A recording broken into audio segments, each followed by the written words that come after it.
Hello, everybody. Bill Thornton, SoCal Saber here. Welcome to the Saturday morning. And we're going to be talking about the vinyl albums and music CDs that I listened to this week. and, I wanted to progress back to last week. I told you I had a disappointment with the Alan Parsons album on side 4. I did a deep clean with it using the spin clean, and I was finally able to see what it is. It's actually a manufacturer's malfunction. And so overall, but I can't return it because I waited so long to play it. I was past the return date on Amazon. So big lesson learned. Anyway, regress. Here we go. Back to this week.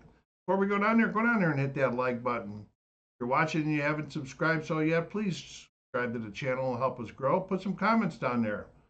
What do you think about the albums I listened to this week? Do you have any of them? Now, what did you listen to this week? So the first we're going to get going is was a little bit of a funny story called the beat of the beach. Well, when I was buying this on Discogs, when I bid on it,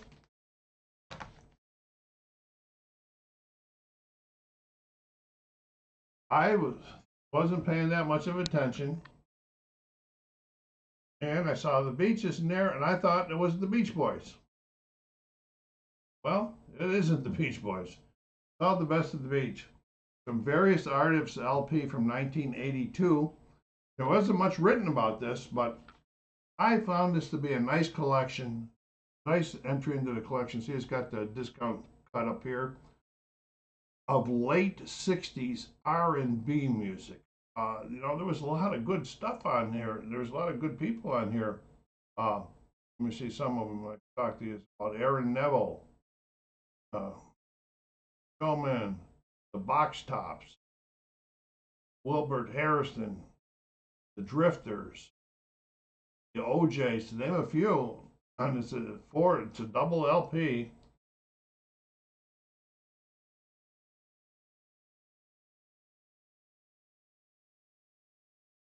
Well, as it started off the week. I enjoyed the change of pace. Listen, it was late. To me, it was like 60s doo-wop R&B stuff. Good things. Good thing. Good thing. Nice into the collection. Made a mistake. Turned out okay for me. I'll show you one of the labels.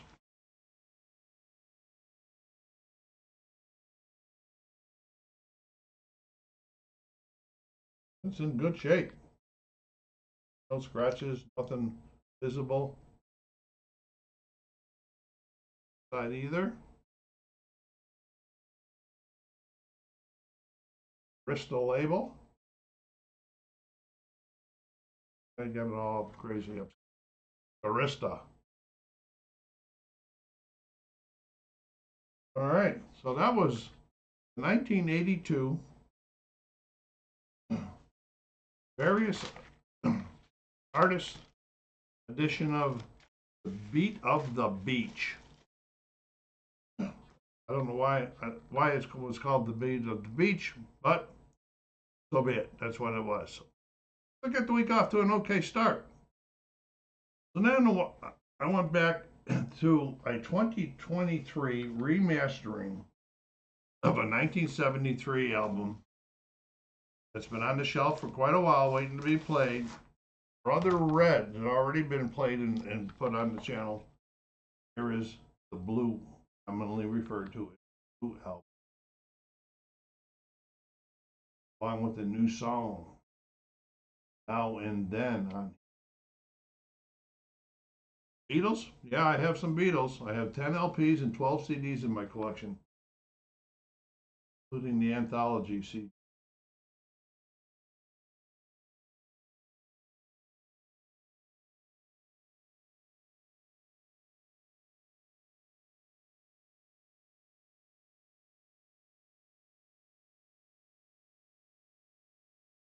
This has 37 songs.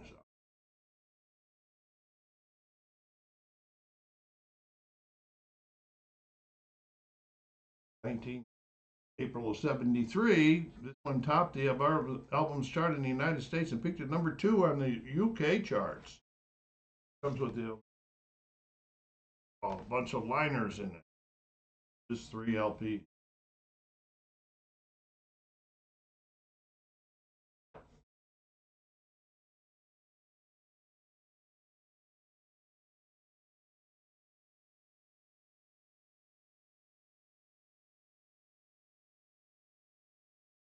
Anyway, for the 50th anniversary, the collection has been expanded with 9 additional tracks, including Blackbird, Glass Onion, and a new song Now and Then, which was the last Beatles song. Now and Then completes John Lennon's 1970s vocal and piano demo recording with parts played by McCartney, Harrison, and Starr, as well as the new arrangements for strings. Pressing sounded very, very good on an audio file. I want to tell you what it seems like to me for this. The only thing that I can say was the one song, The Long and Winding Road, sounded really mushy. A mushy sounding to it. Then at the end, side number 6, got to the end, it was just like such an abrupt stop. Music going on, boom, it just cut off. Somebody unplugged the recording machine. I don't know. But the rest of it, well worth having in the collection. The labels, Apple label, and this blue album, so it's appropriate that it's on blue vinyl, right?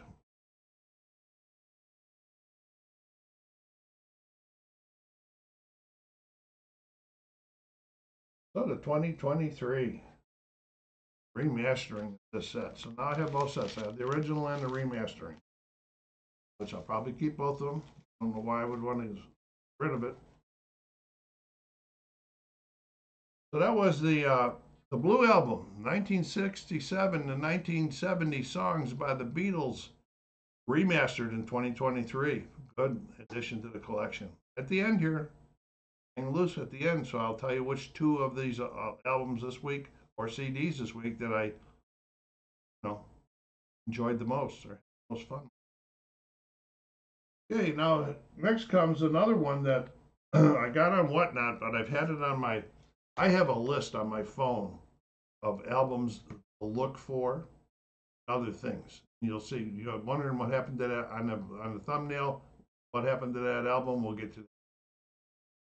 But anyway, this one was definitely on my list. And this is another one by the Allman Brothers. Brothers, sister. 1973. Allman Brothers have 4 LPs, 3 CDs in the collection.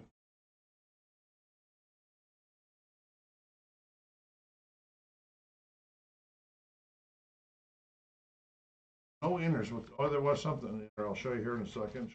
Back.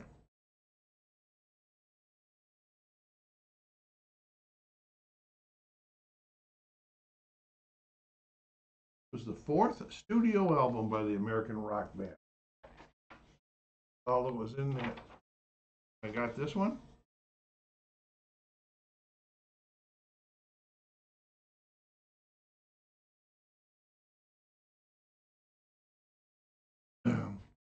Bassist Barry Oakley was visibly suffering from the death of Dwayne. Dwayne died of excessive drinking and consuming drugs. In November of '72, after nearly a year of severe depression, Oakley was killed in a motorcycle accident. Very not dissimilar from Dwayne's accident. The band went on to carry on. Adding 1 new member, Chuck LaBelle on piano and Lamar Williams on basses. This album represented the Allman Brothers' commercial peak. It sold over 7 million copies worldwide, landing on top 200 shelf for 5 weeks. Rambling Man became the band's first and only top 10 hit single, peaking at number 2 in the Billboard Hot 100 in '73. Did I ever listen to this one? Okay, the Allman Brothers are from Macon, Georgia.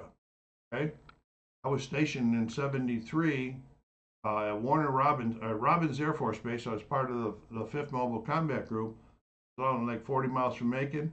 By the local radio stations played album. Like, if you didn't hear it at least once an hour in the local radio stations, something was missing. Wow. Well, you know, highly ranked in their discography. And since I had some roots to being down there, I had this on my list for a long time.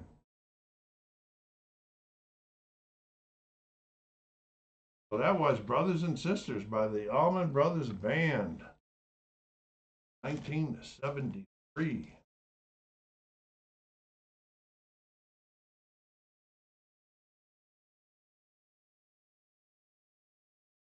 Very good shape.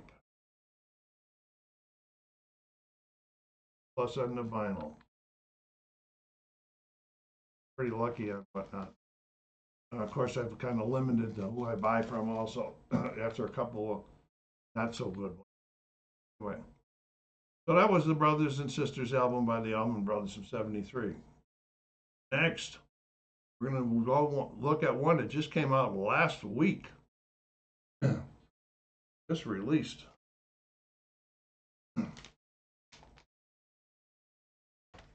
This is Deletta Ghost.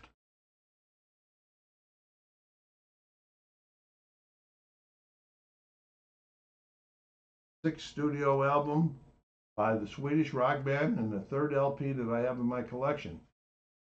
A while back ago, I took a chance on their album Impera, Impera, and I liked it. Now I have 3 of them in my collection. 3 of them.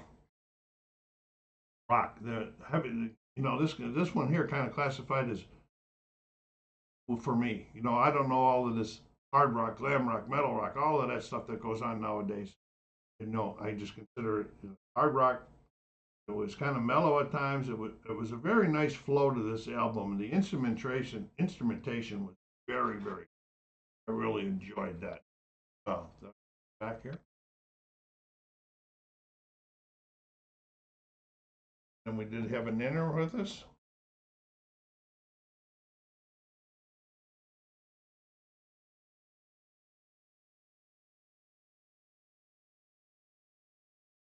And then I saw something on YouTube, kind of interesting, because I can remember the day when this used to happen a lot. A guy, Brendan Snyder, and he's got it on his page. He was invited to, and he went down to some record store that was doing a midnight grand opening release for an album. That was pretty cool. I can remember when we used to stand in line at the record shops for midnight releases, so forth. So if you're looking for something a little bit different and a little bit on the heavier side, you might want to check out Ghost.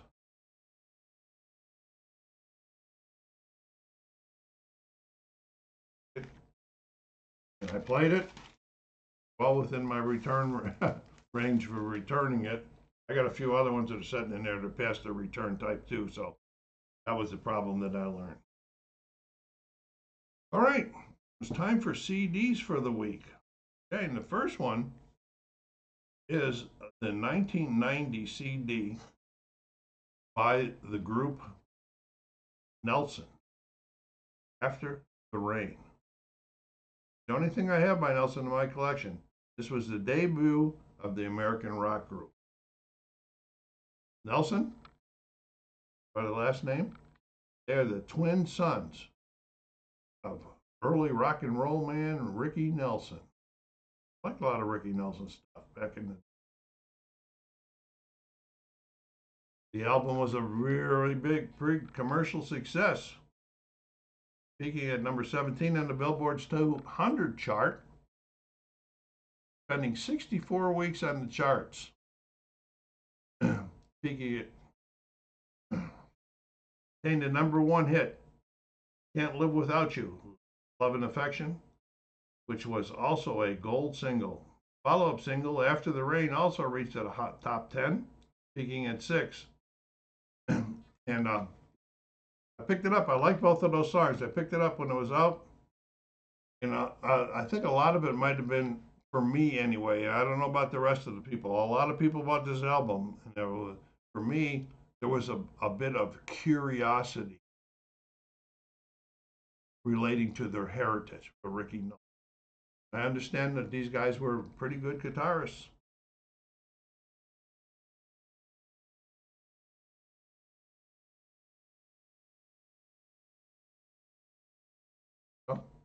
I found it probably like a G plus.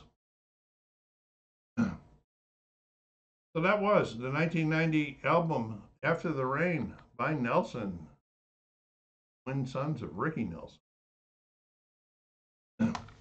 Pretty cool stuff.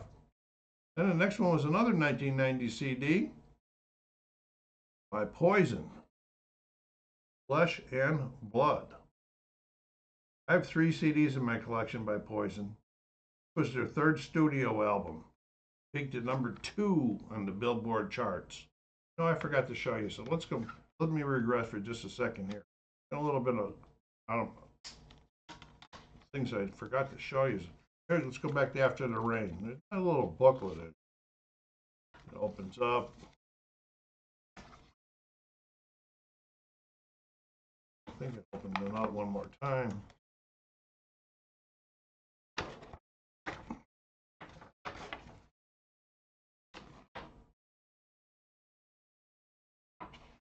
On the backside, had the lyrics. Sorry for not showing this to you before. What was I thinking? There was the nice label on it.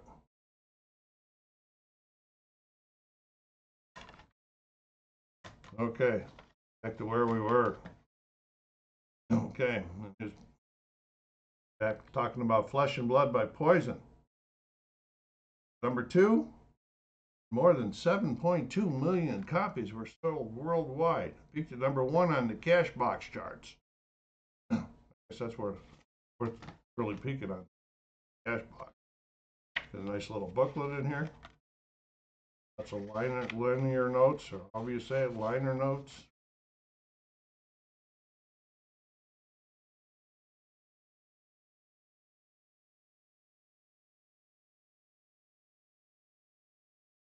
Nice pictures, though. It'd been nice if they had more pictures.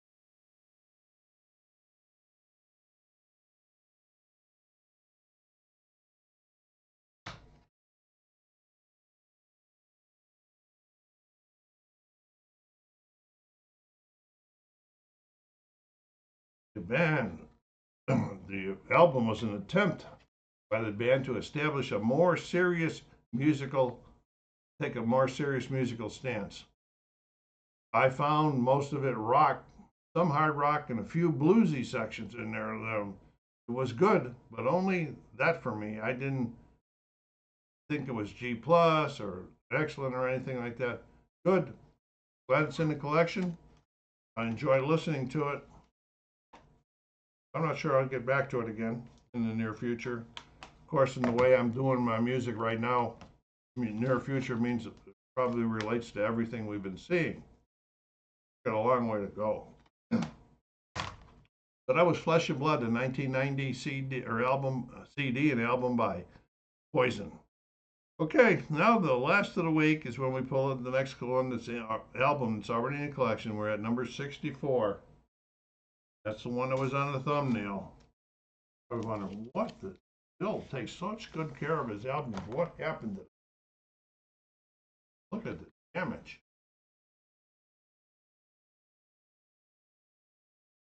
Well, this came out in 1980. Of course, this is the best of Emerson, Lake and Palmer by Emerson, Lake and Palmer. And I have 5 LPs and 2 CDs by Emerson, Lake and Palmer because I do like prog rock. Okay, well, what happened? I was living in Belgium. We had a dog, a little pickapoo named Frisky. Luckily, one day I went to work, and this was laying out like on a chair or something, but the album still in the turntable on the turntable. Well, Frisky got a hold of it. That was his snack prior to dinner. Luckily, the album wasn't in there. It'd have been destroyed. It's in really good shape, the album. So I now have this on, that phone list that I got, the want list to look for. I'll be looking for I am looking for a new cover for this album. I'll eventually run into it. I'm not going to pay exorbitant dollars just for the cover, unless the album is really good, but the one album that I got is good.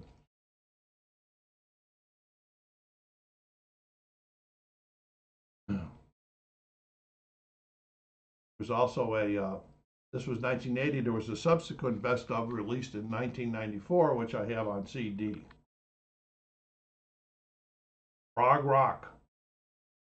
You know, whenever the term prog or prog rock or progressive rock is mentioned, ELP is the first one that comes to my mind. I know Genesis and Rush and all of those have their, and Styx have some of it too. First one that comes to mind is ELP. That was probably my indoctrination into prog rock, LP. This one, what great song, The Lucky Man. I don't know how long I liked that song. What a lucky man he was. Carnival 9, Fanfare for the Common Man. And good stuff. Prague was primarily developed in the United Kingdom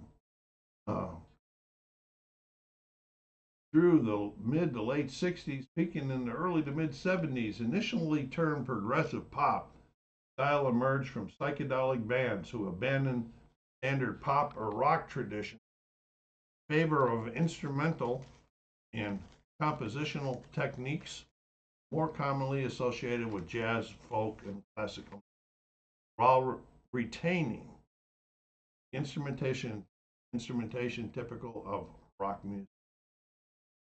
What a combination of stuff there, huh? Know that before I looked it up? No. I look up just to give you a little bit of trivia on it.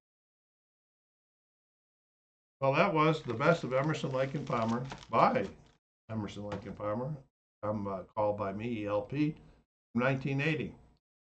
So that was a pretty good week. So which ones did I like the best? Well, let's go back. I can't pass up one of them being Beatles, 67 to 70.